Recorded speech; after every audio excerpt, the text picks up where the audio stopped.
کی نماز میں، اور درسگاہ کا وقت شروع ہوتا فجر کی نماز کے بعد تو تھوڑی ہی دیر پڑھتے تھے۔ کتاب پڑھنے کے بعد حضرت رضی اللہ تعالیٰ عنہ کا جو مزار مبارک ہے اسی سے متصل مفتی اعظم ہند کا مزار ہے، وہیں پر حجت الاسلام علامہ حامد رضا خان کا مزار ہے۔ یہ مزارات مسجد رضا سے لگ کر کے ہی ہیں قریب میں۔ حضور تاج الشریعہ کے متعلق ان کے ساتھی فرماتے ہیں، ہم دیکھتے ہیں کہ چوکھٹ کے باہر یہ کھڑے رہتے تھے، آنکھ بند کر کے کتاب سینے سے لگا کر 1 گھنٹہ 1.5 گھنٹہ کبھی کبھار 2 گھنٹے وہیں چوکھٹ کے پاس کھڑے رہتے، کتاب ادھر کلاس میں پڑھتے، درسگاہ میں پڑھتے، اور اس کے بعد کتاب لے کر سینے سے لگا کر ان مزارات اولیاء کے سامنے کھڑے رہتے تھے، اور جب درسگاہ ختم ہوتی، گھنٹیاں پوری ہو جاتی تو وہی کتاب دبا کر کے اپنے گھر چلے جاتے تھے۔ یہ معمول ان کا کئی دنوں تک تھا، کئی دنوں تک، حتیٰ کہ امتحان کے اوقات آتے تھے، امتحان کے دوران ان کے ساتھی فرماتے ہیں کہ سب سے پہلے فجر کے بعد آ کر اسی چوکھٹ کے پاس جہاں ان کا کھڑے ہونے کا مقام تھا کتاب سینے سے لگائے اور آنکھیں بند کی اس چوکھٹ کے پاس کھڑے رہتے۔ لوگ فاتحہ کے لیے اندر جاتے ہیں، پھول پیش کرتے ہیں، چادر پیش کرتے ہیں، مگر اسی اعلیٰ حضرت کا یہ پوتا، اسی اعلیٰ حضرت کا یہ نواسا چوکھٹ کے باہر کھڑا رہتا، اور گھنٹے 2 گھنٹے تک نہ جانے کیا چیز ہوتی۔ پھر جب آپ کی فراغت ہوئی تو تاج الشریعہ کے وہ ساتھی فرماتے ہیں، ہمیں یہ یقین ہوا کہ یہ درسگاہ میں اساتذہ سے کتاب کھول کر پڑھتے ہیں اور چوکھٹ کے باہر کتاب بند کر اعلیٰ حضرت سے پڑھا کرتے ہیں۔ یہ مفتی اعظم ہند رحمۃ اللہ تعالیٰ علیہ کا فیض لیا کرتے ہیں۔ یہ سلسلہ کئی سال تک چلا اور ہمیں بعد میں پتہ چلا کہ علم و ہنر کا بحر بے کراں کہاں سے آیا۔ یہ فیض علماء اساتین ملت اولیاء سے حاصل کیا ہوا تھا۔ یاد رکھو میرے عزیزوں، علم جو محنت سے ملتا ہے، وہ 80 سال محنت کرنے کے بعد جو علم ملتا ہے اس کا مقام الگ ہوتا ہے، اور جو علم نظروں سے ملتا ہے اس کا مقام بہت الگ ہوتا ہے۔ ایک محنت سے حاصل کیا ہوا علم جس کو علم کسبی کہتے ہیں، اور ایک علم وہ ہے جو اللہ کی طرف سے غیب سے دیا جاتا ہے، وہ علم لدنی ہوتا ہے، وہ تو راتوں رات بھی مل جاتا ہے، صبح سے شام میں بھی مل جاتا ہے۔ ایسے بہت سارے اولیاء کاملین ہیں جن کو اللہ رب العزت نے ماں کی گود میں ہی علم دین عطا فرمایا ہے۔ انہی شخصیات میں میں نے حضور تاج الشریعہ بدر الطریقہ کو دیکھا ہے۔ اللہ اکبر، حدیث کا علم اس میں وہ اب تنہا نظر آتے تھے، فقہ کا علم اس میں وہ تنہا نظر آتے تھے، تفسیر کا علم اس میں وہ تنہا نظر آتے تھے، منطق کا علم اس عمر میں، جب آپ کی عمر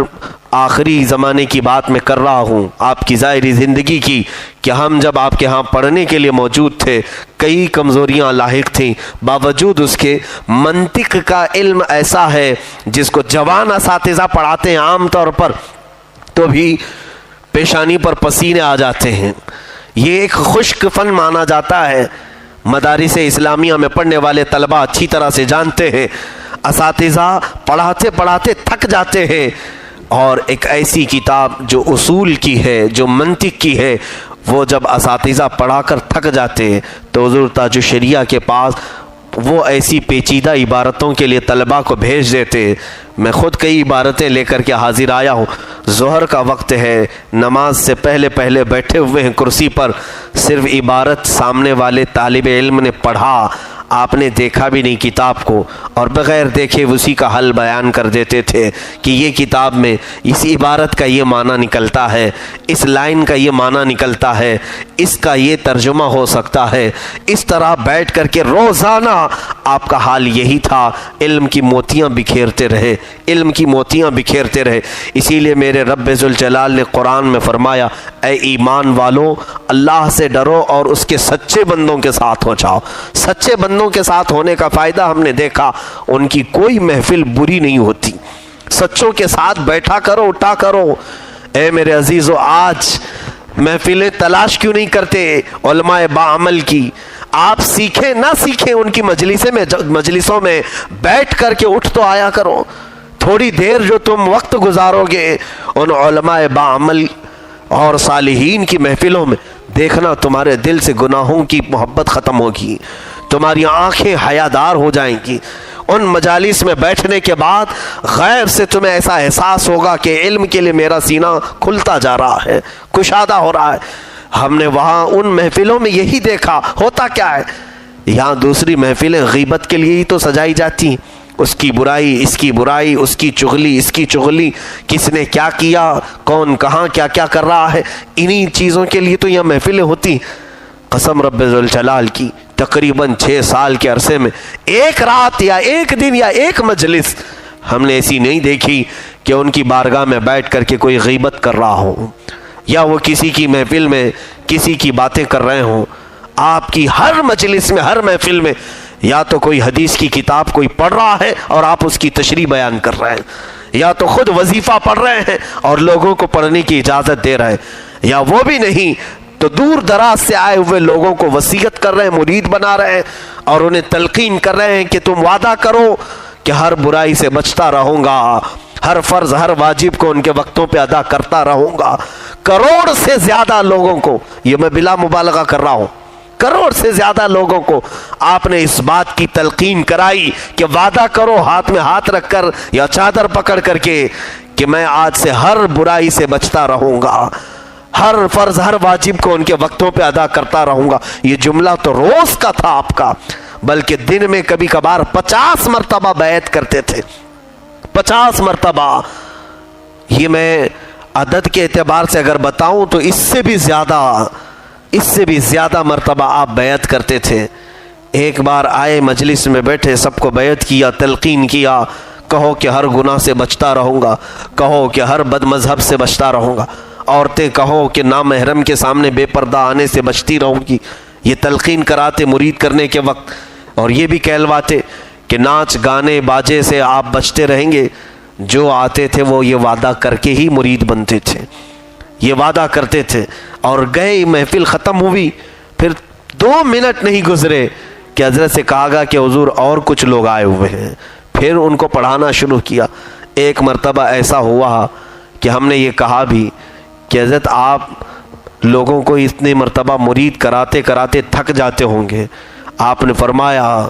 تھکان کس بات کی؟ کیا رسول کریم صلی اللہ تعالیٰ علیہ وسلم کے دین پر چلنے کی وصیت کرنا کوئی تھکان کی بات ہے؟ نبی کونین صلی اللہ علیہ وسلم کی شریعت پر چلنے کی تلقین کرنا لوگوں کو، کیا یہ کوئی تھکان کی بات ہے؟ کئی مرتبہ ایسا ہوا کہ سوتے ہوئے بستر پر لیٹے ہوئے لوگ آئے ہیں، اٹھنے کی طاقت نہیں تھی، سوتے سوتے ہی بستر پر ہی پڑھانا شروع کیا،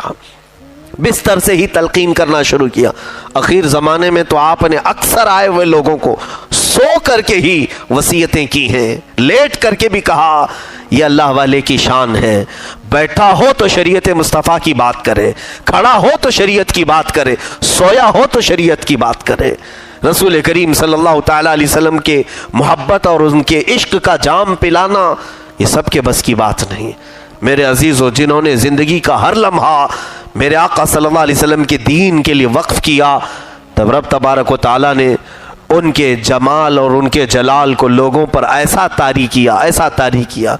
کہ آج بے ساختہ لوگوں کی زبانوں سے نکلا۔ یہ کسی نے ٹریننگ دے کر کے نعرے نہیں لگوائے ہیں،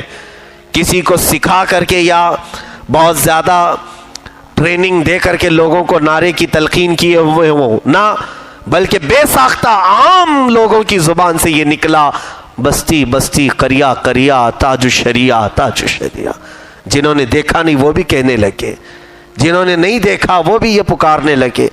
ایک بات یاد رکھیں، قرآن میں اللہ فرماتا ہے ان الذین آمنوا وعملوا الصالحات سیجعل لهم الرحمن ودا، بے شک وہ لوگ جو ایمان لائے اور نیک کام کیے، ان قریب اللہ ان کی محبت لوگوں کے دلوں میں ڈالتا ہے۔ متقی اور پرہیزگار کی محبت اللہ خود ڈالتا ہے۔ یا 1000 پرچار کر کے بھی لوگ پھیلتے نہیں، اور وہ ہر پرچار والی چیز سے بچ کر کے بھی پھیلتے ہی رہے پوری زندگی بھر، نہ کبھی تصویر میں آئے، نہ کبھی میڈیا میں آئے، نہ کبھی ویڈیو میں آئے، کبھی نہیں۔ اس کے باوجود پوری دنیا کے کونے کونے تک لوگ آپ کو جانتے رہے۔ آپ نے یہ ثابت کر دکھایا کہ جو اللہ کا ہو جائے، رسول کریم صلی اللہ تعالیٰ علیہ وسلم کا ہو جائے، پھر اس کی تشہیر کرنا یہ بندوں کا کام نہیں، یہ اللہ رب العزت کے ذمہ کرم پر ہے، اللہ کے ذمہ کرم پر ہے۔ عزیزان گرامی، میں بات کو طول نہیں دوں گا، ان کی کرامات، ان کے علم، ان کا تقوی یہ جگ ظاہر ہے، صرف میری آپ بیتی میں سناتا ہوں۔ ظاہر سی بات ہے، مجھے اپنی زندگی میں 2 مرتبہ بڑا شدید صدمہ ہوا ہے، بڑا شدید، اور وہ بہت ہی وقت کے گزرتے ہی زیادہ طویل عرصہ نہیں گزرا کہ 2 بڑے غم لاحق ہوئے ہیں۔ ایک میرے والد گرامی حضرت علامہ محمد ابن حسن رحمہ اللہ، آپ کی وفات، جنہوں نے ہمیں یتیم کیا، اور ان کے فوراً بعد حضور تاج الشریعہ بدر الطریقہ، جو میرے روحانی باپ تھے، میری تربیت کے وہ مربی تھے، ان کا جانا 1-2 ایسے صدمے ہیں کہ اس کے بعد خالی خالی مجلسیں لگنے لگیں۔ اکثر ایسا ہوتا کہ میری فراغت کے بعد سے میں جانتا ہوں، جب سے میں جامعہ ازہر سے پڑھ کر کے آیا، اس سے پہلے بھی میدان میں کام کرنے کا کچھ تجربہ رہا ہے، عوام کے درمیان رہنے کا تجربہ رہا ہے، چھٹیوں میں جب بھی رمضان میں تراویح سنا تھا تو لوگوں کے درمیان ہوتا تھا، لیکن باضابطہ طور پر جب فیلڈ میں اترا پڑھانے کے لیے، تبلیغ کے لیے، بہت سارے ایسے مسائل پیش آتے تھے جہاں مجھے رکنا پڑتا تھا اور کسی کو پوچھنا پڑتا۔ اس میں 2 شخصیتیں بڑا سہارا بنتی تھیں، ایک میرے والد گرامی رحمۃ اللہ علیہ، دوسرے سید تاج الشریعہ رحمۃ اللہ تعالی علیہ۔ اور حضرت کی بات اس لیے میں کہہ رہا ہوں کہ بار بار آپ کو زحمت دینا گوارا نہیں کرتا تھا، لیکن ایسا ہوا ہے کہ جب بھی میں نے فون کیا یا بات کرنے کی کوشش کی، کبھی حضرت نے جھڑک کر نہیں بات کیا، کبھی نہیں کہا کہ یہ وقت نہیں ہے بات کرنے کا۔ جس حالت میں ہوتے تھے تسلی دیتے، بہت سارے معاملات پر ڈھارس بندھاتے تھے، حوصلہ دیتے تھے۔ حتیٰ کہ آپ کو یہ بھی بتاؤں کہ وکرولی پاک سائٹ میں آنے کے بعد بھی جب یہاں پر امامت پر میں یہاں لگا تھا، میری تقرری ہوئی، اس کے چند ہی دنوں کے بعد میں بریلی شریف حاضر ہوا تھا اور کچھ نذرانہ لے کر کے حاضر ہوا تھا۔ بچپن سے جب تک ہم پڑھتے رہے، حضرت کو ہم نے دیکھا کہ انہوں نے بہت نوازا ہے، لیکن پڑھنے کے بعد جب حاضر ہوئے، یہ بات میں عرض کرتا ہوں، رک کر کے بیچ میں تھوڑی چیزیں عرض کرتا ہوں کہ ان کی شفقتیں کیسی تھیں۔ ایک شفیق استاد، ایک مہربان پیر، ایک مشفق مرشد کیسا ہوتا ہے کہ پڑھنے کے زمانے میں ایسا ہوا تھا کہ جامعۃ الرضا سے میں دستار بندی سے پہلے ہی مصر چلا گیا تھا۔ 2 سال تھا، دستار بندی عرس رضا میں ہوتی تھی، اس سے پہلے ہی مصر جانے کا اتفاق ہو گیا۔ جامعہ ازہر سے لیٹر آیا تو میرے جانے کا سارا انتظام ہو گیا، وہ بھی حضرت نے خود فرمایا تھا۔ میرے مصر جانے کا سارا انتظام حضور تاج الشریعہ نے فرمایا تھا، اور میں سب سے پہلا اسٹوڈنٹ تھا جو جامعۃ الرضا سے جامعہ ازہر کے لیے جا رہا تھا۔ پہلی بیچ میں ایک ہی نام آیا تھا، صرف میرا۔ حضرت نے بڑی دعائیں کی تھیں، اور جب جانے لگا تو میں